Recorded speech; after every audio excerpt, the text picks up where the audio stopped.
This is a quick video. It's a bit of a remake because I keep getting disturbed every time I try and make it. It's a long video. But it's a video about the Christmas Truce in 1914. Now the question is, did it happen? Well, of course. We all know that football unites everybody. And of course, the soldiers on the other side didn't really want to kill the soldiers on the other side. And the soldiers on this side didn't want to kill the soldiers on that side. They're all good friends, really. And of course, Michel Platini, I believe it was on the 100th anniversary of this so-called Christmas Truce in 1914, unveiled a beautiful monument in Flanders at the exact spot where we played against the Germans. And I don't know if there was a Russian linesman or not, but I'm sure one way or another we won. But there's a monument there with a German in his pickle helm, and then there's football in the middle, and then there's a British officer on the other side, and they're reaching out their hands, somewhat tentatively by the looks of it, to shake hands, and then they're obviously going to play the match. And Michel Platini, what a great guy. Don't you just love him? Brilliant footballer. Total scumbag, corrupt git. We won't go into Michel Platini's history, but yeah, go and have a little look on YouTube at his skills. He was a brilliant attacking midfielder, but that's about all that can be said for him, quite frankly. But as for this Christmas Truce and this monument, which I believe Prince William also, I don't know if he was there I believe he was there at the unveiling. Certainly he was involved in the whole of the inauguration of it and so on, and put his blessing on it, the royal seal of approval. The only problem with the Christmas Truce of 1914 is that it didn't happen, which I guess isn't a problem when you make up your own history. So why didn't it happen? So what had happened, obviously we declared war on Germany on the 4th of August, 1914. We already had troops over there. We took up the line in Flanders and a little bit of the northern part of France. And we had fought a brilliant fighting retreat from Mons. The Germans, their strategy in 1914 was keep the Russians at bay in the east, maybe it'll take a while to mobilise, and put everything we have, something like 130 divisions, coming west to sweep around through Belgium, down, encircle Paris, the so-called Schlieffen Plan. And we can debate whether or not that's a real plan or not. It had many iterations, but that's not the point of the video. Either way, we were there. We'd advanced through Belgium because it's been British policy since the Congress of Vienna in 1815 that Belgium should be neutral because we don't want enemies with lots of nice ports directly opposite the heart of England. That's been the policy. So we were there to defend Belgium. And anyway, so we had obviously, fought exceptionally well. I mean, the BEF was a well-equipped army, extremely skilled. Their rifle fire was second to none. They all had to literally, shoot 20 rounds a minute, hitting very accurately. But they'd had to retreat because there was just too many Germans, obviously.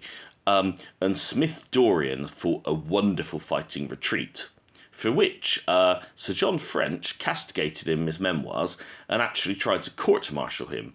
The king had to intervene and say that this isn't right. We can't have this bickering amongst our senior officers. And so Sir John French had to kind of, back down and stuff. But basically, the command went out from Sir John French, who was in command. We had two corps, one under Haig, one under Smith Dorrien. And it was basically 5 divisions, 4 infantry, 1 cavalry, but another one was quickly arriving for the UK, a 6th division, to make up 2 corps, albeit fairly small corps. And Smith Dorrien fought this wonderful fighting retreat through La Chapelle, and Sir John French given the order, run, go back. Smith Dorrien's like, hell to that, I'm going to fight these Germans. He knew that they couldn't hold them forever, but he put a light screen of infantry out there. He allowed his artillery to be brought fairly close up as well to give them support. And he engaged the Germans whilst the rest of his corps withdrew. And it was perfect tactics. And it saved Smith Dorrien's corps. Had he just tried to run, they would have all been shot in the back. It wouldn't have worked. You can't retreat whilst not engaging. you have to engage to hold the enemy at bay whilst withdrawing the bulk of your force. Haig didn't come to Smith Dorrien's aid, although he could have done, and this is one blot on Haig's character, but Haig was receiving bad information. He thought he was being engaged by multiple heavy units, but he wasn't. So he withdrew without really any casualties. But Smith Dorrien had taken a lot of casualties at La Chapelle. But anyway, why is that important? Well, the important thing is that in 1914, the Germans had swung around into north of Europe, through Belgium, down into France, etc. And they'd taken many, many casualties. We think that the casualties on the Somme were heavy. Well, take a look at Verdun. That was obviously later, but if you don't want to look at that, look at the Battle of the Frontiers, the Race to the Sea, as it's called, which it obviously wasn't, but that's what it's called. Look at how many casualties the French took. You know, they're taking hundreds of thousands of casualties. We're taking hundreds of casualties. Yeah, this is the difference. And the Germans taking very heavy casualties too. The plan was obviously on the east to go on the defensive, in the west go on the offensive. And even in the east, the Germans taken many, many casualties at this early stage because the Russians mobilised far faster than anybody expected. And if you read about the east, basically the Germans put all their artillery and everything else over in the west. And the fighting in the east was just absolutely bloody and awful. It's bayonet on bayonet. You know, there are so many accounts of you know, Germans literally not having any artillery cover, having to storm Russian trenches, and just literally man-to-man, hand-to-hand fighting, or just getting mown down by machine guns too. And just think about this for a moment, right? If you're fighting in the west, but your brother is fighting in the east, and you suddenly hear your brother's been killed, are you really going to say, hey, let's have a day off, you know, let's have a couple of days off the war, it's all good, we're all friends, really? You're really not. You're going to be embittered against your enemy, and you're going to want to kill them. And when we go on to some anecdotes, that's what we'll see. The other thing we need to just quickly say, I know Germany very well. Spent a lot of time there. My daughter's half German. I speak German, albeit like a pigeon, but I do speak it. And over in Germany, you'll find it's very fragmented, okay? So a Saxon is different to a Bavarian, who's different to a Prussian, who's different to a Westphalian, who's different to a Thuringian, who's different to someone from, Saxon-Anhalt, whatever. It's much more fragmented. The UK, you know, we're not like that. We're really not.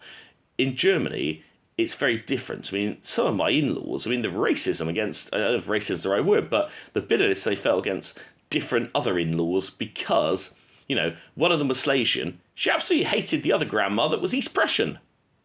You know, it's this kind of thing. There is crazy regional variation. I think that's the reason, because obviously Germany only unified in 1871 under Bismarck after the Franco-Prussian War. And before that, it was all independent states. And so I've heard this many times. It's a load of nonsense. You know, Saxon's no different to a Bavarian. What, are you, some kind of a racist idiot? I'm not. And actually, if you go and talk to Saxons, I've talked to many, they're well more easygoing than most Germans. They are not your typical Germans who don't have a sense of humour. Take, you know, von Richthofen, for example, you know, when he visited the Downs. I think I might have done the anecdote before, but I'll say it again. So Richthofen downed a two-seater reconnaissance plane. And he went to visit the guys because they had survived a little bit injured. They were in the hospital. And Richthofen sort of says, you know, how are you doing? You all right? And stuff. He says, and one of the, I don't know if it's the pilot or the reconnaissance dude, the observer, he says to Richthofen, oh, what? You're a man? We thought it was a woman because you're flying a Scarlet triplane. Richthofen, in his memoir, says, they thought I was some figure like Joan of Arc, you know, come back from history, you know, some valiant female figure come to fight against the English. And then he adds in the next sentence, it was not a joke, they thought I was a woman. yes, Richthofen, you have no sense of humour. They were obviously dissing you because you just shot them down and they wanted to mock you. That is why they said they thought a woman was flying your plane because it was scarlet. There may even be, prostitutes kind of, innuendo there, the scarlet biplane or triplane. Whatever, anyway, go to that. But there's regional variations, yeah. Anyway, getting back to the story. So, Christmas Truce, 1914, did it happen? To an extent, it did. There were battles of the bands between different units on either side. So, Germans give out their presents Christmas Eve, whereas in England they give out presents Christmas morning. So Christmas Eve, the Germans are all, not firing their guns, they're handing around presents, they're getting packages from home, as are we, to be fair, and the guns fall silent. And in some places they begin singing Christmas carols. So, for example, Silent Night, it's a very well-known tune, and the Germans suddenly started singing. There's reports from some of our lads, we hear the Germans singing. It sounds great. They've got great singing voices. They listen. They all applauded. And then they started singing, another of their carols back. And it was a battle of the bands. And in terms of communication, it's not hard because German is very similar to English. So, in German, mein Schuh ist braun. In English, my shoe is brown. And there's a lot of similarities, because obviously our language is both Latin and, not Anglo-Saxon, sorry, German, really, Hunnish. And there's loads of similarities. So we have a lot more Latin in our language than they do. But that's why we often have two words for something where they has one. We have a Latin one that's come through the Roman and the Norman connection, and they just have their Germanic language. But you can get by, and they did get by, and they were understanding one another and stuff. But what you'd find is that you've got to remember, along the front, it wasn't just one continuous British army. It was not. You got the army command, you got the corps command, you got divisional command, you got brigade command. You got all this, got battalion command. And so some battalions would fraternise, even though from the top it was strictly forbidden. But down at the bottom, when the guns fell silent, when they started singing, and it's very hard, isn't it? Look, we're naturally quite sporting, most of us. And so, for example, there's one account of, again, it's an English battalion against a Saxon battalion. And that's notable, Saxon. They noticed, no guns firing. They started rolling a barrel of beer out across no man's land. And very tentatively, some brave English soldiers clambered out, took the risk. It seemed all fair and innocent, and they wandered over and they handed over a bunch of cigarettes to the Germans, and they took the barrel of beer, and they had a lot of fun. And that did happen in places. However, equally well, there was another account. It was Scots Guards. It was a Scottish unit. I forget precisely where, but I think they were not against Saxons. I think they were against Prussians. And what happened was they were sort of like, they stopped firing. They started, calling out, "Tommies, come over to us, come over to us, come over to us." And they were all sort of waving their arms around, showing they were unarmed, all this stuff. And there's one brave Scottish NCO stands up in his kilt and tentatively climbs out the trench. He starts walking toward the middle of no man's land towards the enemy, and he's got like a bunch of cigarettes in his hand. He's going to go and exchange, and maybe they'll give him something, and he's up for the truce. And then a shot rings out. He's shot right through the chest, and he falls down. And his last words to his friends are, I can't believe it. They shot me. And that's not a good Scottish accent, because I don't really want to mock the Scots, because that was awful. It may not have been one of the troops that was calling him over. Most likely, and this is the problem, that a battalion holds, a mile and a half of trench. So you're within range of gunshot from another battalion that can enfilade you, because these trenches snake around, don't they? And so it may well not have been a trick. They may have been seriously calling him over because they wanted to exchange some goodies. But someone else, whose brother might have died on the Eastern Front already, someone thought, that's an enemy, I'm going to kill him. And he did. And of course, after that, immediately the British guns open up on the Germans. That's the end of that truce. But equally well, we did it ourselves. So there's another example I read where, again, a lot of lads have climbed out the trench on our side. On their side, they've been singing carols. They've been, just good-natured, no guns firing whatsoever. But one lad got a little bit brave, grew a stone, as Biggie would say, in a party or BS, which is a good song, by the way. He was a second lieutenant just out of officer school, and obviously a little git. He wanted to get a notch on his barrel or a notch on his gun or whatever. He saw a German, totally unarmed, wandering over, about to give a present to an English soldier, levelled his rifle, shot the dude from a couple of 100 yards, and killed him. And his mates absolutely berated him, and his officer severely reprimanded him and said, you are just scum. How can you shoot an unarmed man? Are you a pussy? I don't think he used those words, but in the parlance of the time, he did the equivalent. And this is what's happening all down the line. So some places, the guns fell silent, in contrary to orders, you must say.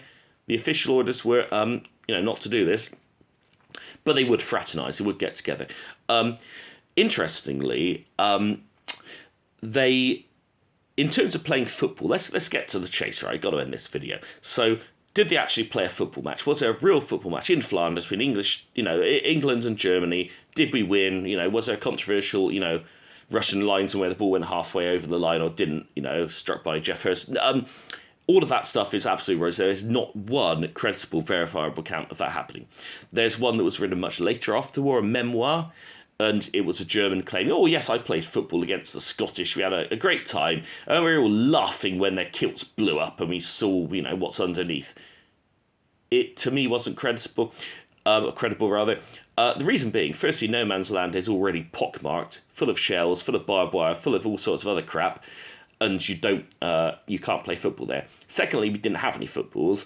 The only accounts I've read is basically where there was a kind of informal truce declared, their lads would clamber out the trenches, stretch their legs, just, have a bit of a laugh. Like there's a bit where there was like a little frozen pond behind the trench on the German side, and they're all just sliding around on the pond, just relaxing. It's just nice not to be fired on and be able to get out of your dugouts and just be normal for a bit. And on the British side, they were getting out, and what they did, they actually got a sandbag, chucked some old rags and bits and bobs into it, maybe a bit of mud to weigh it down, I don't know, tied it up, and that was an improvised football, and they're kicking around. And that is the best I can find of an example of a football match. We were just kicking around, an old sandbag, basically. And on the German side, they were just stretching legs a bit. But one thing that was for sure, every account we have of this, because the officers were under no illusions they were not allowed to fraternise, what would happen is the officers would wander across, if there was this kind of informal truce that came about, the officers would wander across, and what they would do is they'd negotiate with the opposite officer on the German side, and they'd literally, the British officers anyway, they would make a demarcation point, and they'd say, do not cross this line. And the reason was they didn't want the enemy to see how weak their defences were, quite frankly, because we were on the move forward. The Germans just want to hold the ground. They dug proper trenches, big dugouts. We just had little piddly rubbish. And they didn't want to see it. And the other thing they did, they made use of that chance to repair their trenches. And that was extremely important because, again, on our side, our defences were terrible.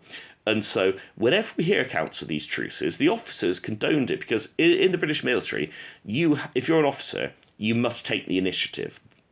Yeah, you don't follow an order if the order's dumb. Usually, at least you're not meant to. You take your initiative. So what they were doing, when these truces kind of came about and there was no firing, they maybe clambered out, stretched their legs, maybe a little bit of fraternisation. What they were doing, the officers be making sure they were looking at the enemy defences, sizing up numbers, counting how many are there. And then what they were doing too is they were commanding work teams to dig their trenches, improve their barbed wire. Because even putting in barbed wire was dangerous, because at that point we could only hammer either nails, hammer big metal poles into ground like a mallet, or wooden poles even, and put the barbed wire up. It was only later we got the kind of corkscrew device where you could sneak out into no man's land and screw it into ground silently. Because before that, if you go out there with a mallet and a pole, you took casualties every night doing that. So, got to bring the video to an end. Did the Christmas truce and the football happen? Yes and no, as always in history. There certainly was no formal football match. You couldn't play one in no man's land. There were some kick-arounds. There was some fraternisation. And lastly, another account, there was one soldier who wandered over. Again, when there was a bit of fraternisation, things have been, we're going all right. one soldier, it wasn't Scottish, it was one of the English, he wandered over and he said, we're going to win this war, to a German. He said, because God's on our side. And the German points to his belt buckle, got mittens. No, God's on our side, he says. And the English soldier is like, okay. Well, yeah, but the Russian steamroller is going to flatten you. And the German says, no, we're definitely going to win. But he says, my brother, don't let's fight today, it's Christmas. And so they shake hands, exchange cigarettes. But yeah, by and large. But again, finally, the Prussians, there's an account of one British battalion against Prussian battalion, and the British officer wandered over, and he tried to make a bit of friendly conversation with the Germans, these Prussians. And what he said was, they were very surly. They didn't want to talk to me, and all they offered me was a really disgusting cigar. And when it was well handled, they would literally salute the opposition and put up a message like Merry Christmas, and then very openly they would blast off some guns to signify this is the end of the truce. And that was where it was handled well. But there are many instances of people wandering out, thinking it was okay, and getting enfiladed, getting shot. And also I should say as well, they would always post sentries. So all the accounts we have of this fraternisation, it was they would set out that demarcation line, they'd post sentries. So the Christmas truce, did it happen as per, Platini says? No. But there was an element of fraternisation, and we should say it didn't happen again.